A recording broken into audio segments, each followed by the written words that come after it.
how many of you have been watching the Generation Jihad series? Not that many, okay. It was a really good series, I'd recommend it. It really does go into the mindsets and it answers this question to some extent.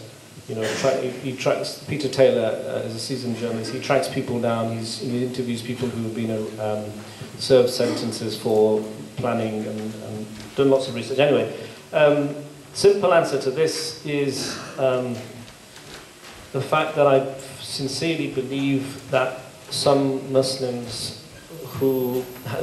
are trained to think or brainwashed to think in a certain way, and there's lots of things. I mean, I could go on about this for hours and hours and hours, but the bottom line is that they feel, as it says here at the bottom of this question, they feel that what they're doing is correct, and they feel that they will, as I hinted earlier, achieve martyrdom and achieve heaven for this very noble practice. But it's categorically, totally something that is, abhorrent in Islam. There's no way, shape or form in any of the teachings, any of the writings that I've studied or my teachers have taught me in which there is any allowance whatsoever of suicide bombing in particular, which would, of course, firstly kill themselves and kill others in the name of it. It is something that has, and it's a phenomena, and again, tell me if I'm wrong, but it's a phenomena that is unprecedented. We haven't seen this kind of action, certainly within Muslim circles, from the history, from the early history of Islam. There's been no recollections that I can think of where people have used their own lives as a weapon to kill others. Life in Islam is absolutely sacred, and is the sanctity of life is ultimate in Islam. And it's a shame, and it's a real, I feel, as a teacher, I blame more and more our own community for not getting the teachings of Islam out to people enough. Because the kind of people one of the things that, I don't know if I was introduced in my absence, but one of the things that I do, and I have done for many years, is work with vulnerable people who are at the disposal of Her Majesty behind bars.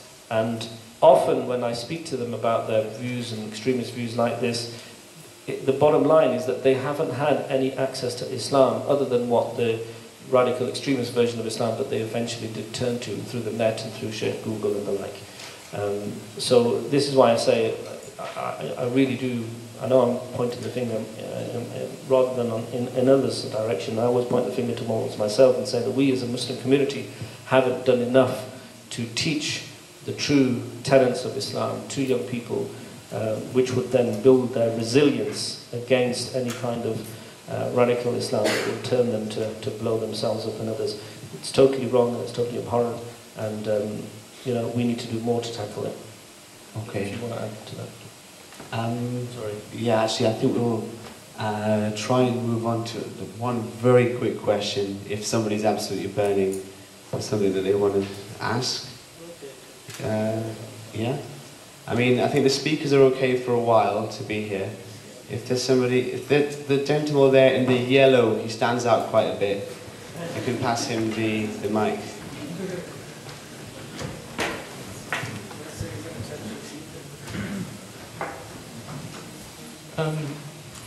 I'm a Christian, so I'd just be interested to ask about one of the main claims of the Bible and what you think about it. I've got it here in front of me. It's a claim that Jesus said, I am the way and the truth and the life. No one comes to the Father except by me. Meaning, as I understand it, that through Jesus Christ is the only way to get to heaven, and that all truth about God comes through Jesus Christ. I know you revere Jesus as a prophet. I'd just be interested to hear what you make of that claim in particular. I think you would find as Muslims, what the Prophet Jesus, peace be upon him, said when he says that truth comes through him, we totally agree with him. And because at the point that he's speaking, he is the Prophet of God to the people, and at that point, if there isn't another prophet of God around, there is no other way of reaching God except through the Prophet Jesus, peace be upon him. And then we totally believe that at that point, if the Prophet Jesus, peace be upon him, is saying that I am the truth, and you will not get to God except through me, we totally agree that he at that point is that man, and you would not get to God except through the Prophet Jesus, peace be upon him.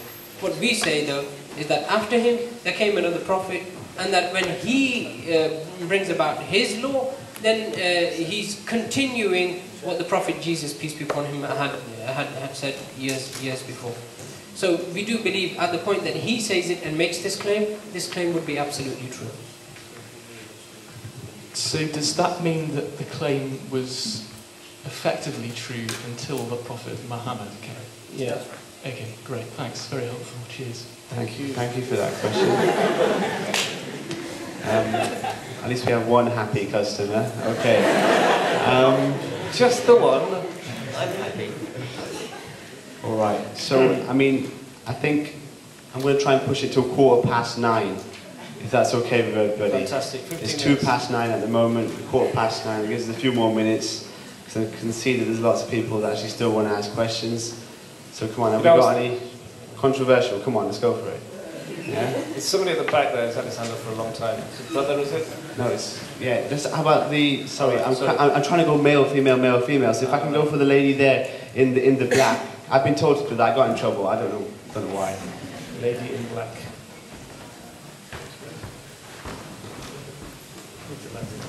Thank you, teachers from Islam.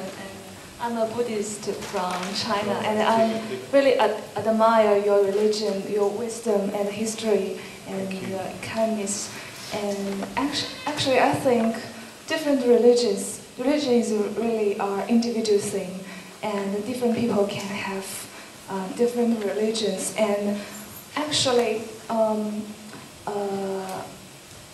I think I have a very good friend from Sudan who told me to eat hummus. He told me he prays at different hours, and I think it's really interesting. And I just have two questions. One question about the discipline, about the food we eat. Why?